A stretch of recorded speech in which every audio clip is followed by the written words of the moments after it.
Hello, जय श्रीराम मित्र आणि मैत्रिणींनो. आणि हो, आज त्याने मला रडवलं.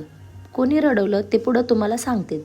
आज मी लावलं होतं कांद्याची पेस्ट, कारण माझे केस खूपच गळत आहेत, त्यामुळे मी कांद्याची पेस्ट लावली होती. दुसरं कोणी नाही, मला फक्त कांद्यानेच रडवलं होतं. आणि मग मी कांद्याची पेस्ट वगैरे लावून घेतल्यानंतर मग म्हणजे शिव मामीच्या इकडे गेला होता. आणि मग नंतर तिकडे श्री आणि शिव दोघंही खेळू लागली, म्हणून मी तिकडेच गेले होते.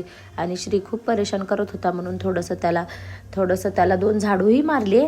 आणि मग नंतर मग हे दोघांची खूप मस्ती चालत होती आणि इतकं परेशान करायलेत ना हे दोघं, खरंच खूप.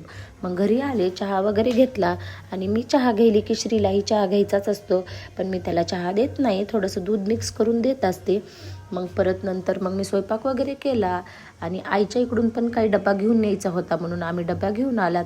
मी घेतला होता, तर श्री म्हणला मलाही दे, मीही घेणार आहे. मग आल्यावर जेवण वगैरे केलं, टी व्ही बघत बघत, आणि झोपी गेली. Bye bye.